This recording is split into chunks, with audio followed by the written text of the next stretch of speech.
सभी को राम राम। अभी देखेंगे प्रतिशत के अंदर क्वेश्चन। पहला क्वेश्चन आपके सामने है कि 36 मिनट एक दिन का कितना प्रतिशत होगा। सबसे पहले आपको परसेंट निकालना आना चाहिए कि प्रतिशत कैसे निकलता है, कैसे करते हैं।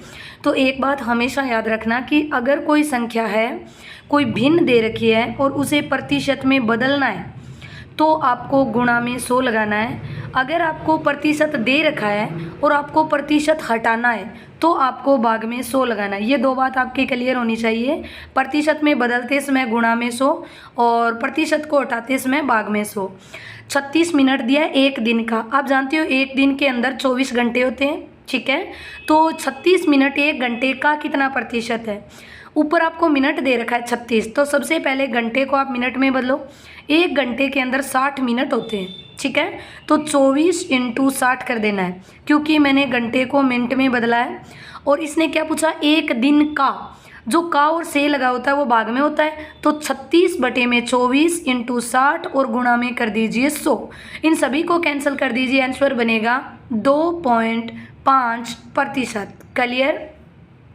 क्या क्लियर करना है, जिस संख्या के साथ का और से लगा हो वो हमेशा भाग में रहती है। मिनट दिया है और ये आपको घंटा दे रखा है, तो आप घंटे को मिनट में कन्वर्ट कर दीजिए। एक घंटे में 60 मिनट होते हैं, तो 24 × 60 किया हमने। कितने मिनट का निकालना है, तो ऊपर 36 लिख दीजिए गुणा में 100। क्वेश्चन नंबर 2 आपके सामने दे रखा है और 2 के अंदर आपको दिया है अर्थमेटिक्स वर्ग में आई अक्षर के होने का प्रतिशत क्या होगा। ऐसे क्वेश्चन रीजनिंग में भी आ जाते हैं और मैथ में भी पूछे जा सकते हैं कि अर्थमेटिक जो शब्द दे रखा है उसमें आई अक्षर का प्रतिशत परसेंटेज बताओ कितना है। तो सबसे पहले आपको अर्थमेटिक के अंदर सबसे पहले देखना है जो पहला जो आई का जो परसेंट है वो कितने नंबर पे आई है। आई जो आपको दे रखा है वो फर्स्ट से 3 नंबर पे आपको दे रखा है, लास्ट से भी सेकेंड नंबर पे आपको दे रखा है। फिर हमें देखना है कि भाई 3 और लास्ट से कितना है 2 वाला, ठीक है, आई अक्षर। तो टोटल शब्द देखने की अर्थमेटिक के अंदर टोटल शब्द है कितने, तो 2/10 इंटू कर दीजिए आप 100, क्योंकि 3 थे, 3 में से लास्ट वाला आप एक अक्षर छोड़ के माइनस करोगे तो आपके 2 बचेंगे। 2/10 इंटू 100 कर दीजिए, तो आई जो अक्षर है वो आपका 20% का होगा। फिर आपके क्वेश्चन दे रखा है कि एक कक्षा में 160 विद्यार्थी हैं, इनमें 70 लड़कियां हैं, कक्षा में लड़कियों का प्रतिशत ज्ञात करो। तो सबसे पहले ये देखना है कि कक्षा में टोटल है कितने विद्यार्थी। तो टोटल इसने दे रखा है कि भाई 160 जो है वो टोटल विद्यार्थी है, जिनमें 70 लड़कियां हैं। तो क्या आप यहाँ से बता सकते हो कि यहाँ पे लड़के कितने। भाई 160 में से 70 मैंने लड़कियों को बना दिया, तो क्या बोल सकते हो यहाँ पे 90 लड़के होंगे, ठीक है। सबसे पहले लड़के और लड़कियों को अलग करना है। 70 अगर लड़कियाँ हैं तो 90 लड़के होंगे। फिर क्वेश्चन था आपके सामने कि लड़कियों का प्रतिशत बताओ कक्षा में। तो लड़कियां कितनी है 70, कक्षा में तो कक्षा में टोटल कितने 160, तो 160 पर परसेंट निकाल दीजिए। 70/160 गुणा कर दीजिए 100। क्लियर। और लड़कों का अगर आपसे पूछा जाए तो आप कर दीजिए 90/160 और गुणा में 100। फिर क्वेश्चन आपके सामने कि एक कॉलेज में 2 कोर्स होते हैं, जिसमें एमए में 500 में से 450 छात्र पास हुए, जबकि एमएससी में 2000 छात्रों में से 1500 छात्र पास हुए। तो कॉलेज का संयुक्त पास प्रतिशत यानी कुल कितना परसेंट छात्र पास हो गए। सबसे पहले ऐसे क्वेश्चनों में आपको पता लगाना है कि फेल होने वाले टोटल कितने हैं और पास होने वाले कितने, ठीक है। तो भाई एम में जो एमकॉम है उसमें 500 थे, 450 पास हो गए। एमए के अंदर 2000 थे, तो 2000 और 500 टोटल विद्यार्थी 2500 हैं, और 2500 में से 450 और 1500 पास हुए, यानी 1900 पास हो गए। पूछ रहा है कि 1900 जो है वो 2500 का कितना प्रतिशत है। तो आपको कुछ नहीं करना, 1950 बटे में 2500 और गुणा में कर दीजिए 100। क्लियर। तो आपको ऐसे परसेंटेज के जब भी क्वेश्चन आए सेकेंडों में आपको आंसर देना है, कुछ नहीं करना। सबसे पहले पता लगाना है कि कुल विद्यार्थी थे कितने और उन कुल में से कितने लड़के और कितनी लड़कियां हो सकता है या पास या फेल हो सकता है। 500 थे, 450 पास, 2000 थे, 1500 पास। और 1500 और 450 बन गए 1950, कुल बन गए 2500 और गुणा में 100। इनको आपने कट किया तो आपका आंसर आएगा 78% छात्र पास हुए। अगर आपसे पूछ लिया जाए कितने फेल हुए तो 100 में से 78 को आप माइनस कर दीजिए। 100 में से 78 को आप माइनस करोगे तो आप बता सकते हो कितने छात्र आपके फेल हो गए यहाँ से, या आप ऐसे भी पता कर सकते हो 2500 थे उसमें से 1950 आपके पास हो गए। तो क्या आप यहाँ से बता सकते हो 550 फेल हो गए बटे में 2500 गुणा कितना कर दीजिए 100। क्वेश्चन नंबर 5 आपके सामने, 90 का 1/3 160 के 3/8वें हिस्से के कितने प्रतिशत से कम है। ये क्वेश्चन मैंने आपको क्लास में करवाया है।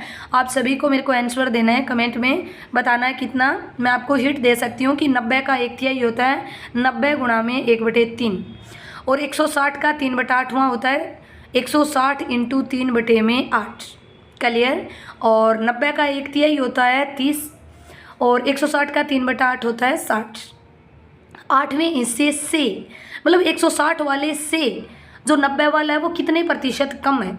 मैंने कहा का और से वाला भाग में होता है तो से कितना कम है, तो 30 और 60 है, अंतर कितना का गया 30 का, बटे में कर दीजिए से वाला 60 इंटू कर दीजिए 100।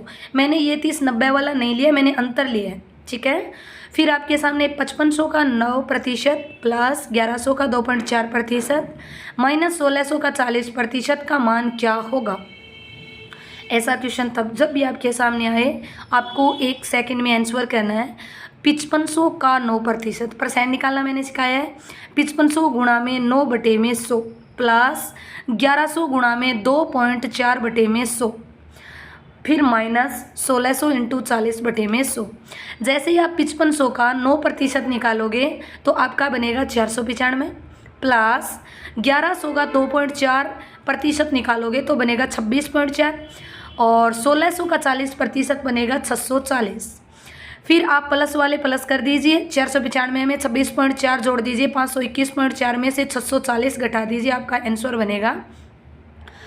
क्लियर। आप इस टाइप से क्वेश्चन कर सकते हो। 7 नंबर क्वेश्चन आपके सामने, यदि किसी संख्या के 3/4 का 80% 63 हो तो वह संख्या बताइए।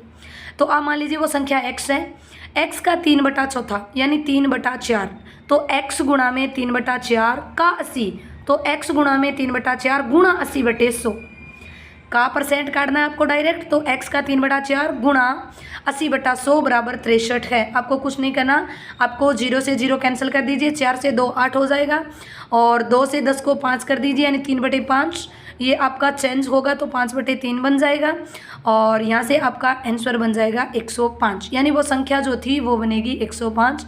इस टाइप से आप कोई भी क्वेश्चन कर सकते हो 1 सेकंड के अंदर, कुछ नहीं करना आपको, डायरेक्ट क्वेश्चन आता है ये।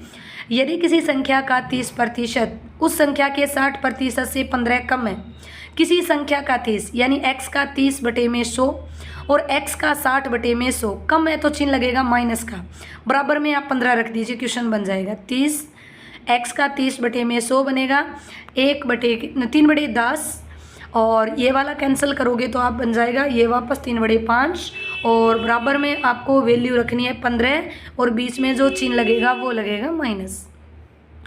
ऐसे ही कर सकते हो, डायरेक्ट भी कर सकते हो। किसी संख्या का 30% तो 30 होता है और 100 का 60% 60 होता है, अंतर 30 बनेगा और 30 की अंतर बराबर 15 है तो 1 की वैल्यू 15/30 इंटू 100। चाहे तो आप ऐसे निकाल सकते हो, चाहे आप x मान के x निकालोगे तो x का 30/100 करना होगा और 100 से डायरेक्ट 30 और 60 कर सकते हो।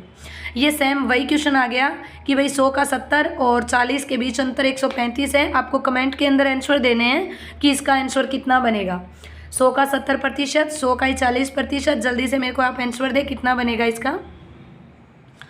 फिर आपके सामने क्वेश्चन है x का 35% बराबर 700 का 42.5% है तो x का मान, कुछ नहीं करना, x गुणा में 35 बटे में 100% ऐसे ही निकालते हो बराबर 700 इंटू 42.5 बटे में 100 बराबर का चिन्ह दिया है। आपको यहाँ से बराबर लिखकर x की वैल्यू निकालनी है। बस आपको ऐसे करके x की वैल्यू निकालनी है। जो आपकी x की वैल्यू आएगी यहाँ से आप कैंसिल कर सकते हो कि x की वैल्यू निकालें तो 100/35 हो जाएगा, दूसरी साइड जाएगा तो 100 से 100 कैंसिल हो जाएगा, 35 का 2 से कैंसिल 70 20 और 20 का गुणा कर दीजिए 42.5 से, आपका आंसर बन जाएगा 1 सेकंड के अंदर ठीक है। फिर आपका क्वेश्चन है, यदि y का x प्रतिशत 150 है और z का y प्रतिशत 300 है तो x और y के बीच संबंध बताओ। तो y का x प्रतिशत बराबर 150 है। मैंने प्रतिशत वाला जो 100 आया वो बराबर लेके चली गई, तो 150 गुणा में 100 हो जाएगा। दूसरा x का y प्रतिशत, x गुणा में y 100 है वो 300 के गुणा में चला जाएगा। हमें वैल्यू किसकी चाहिए, y और हमें चाहिए x और z की, तो y को कैंसिल कर दीजिए।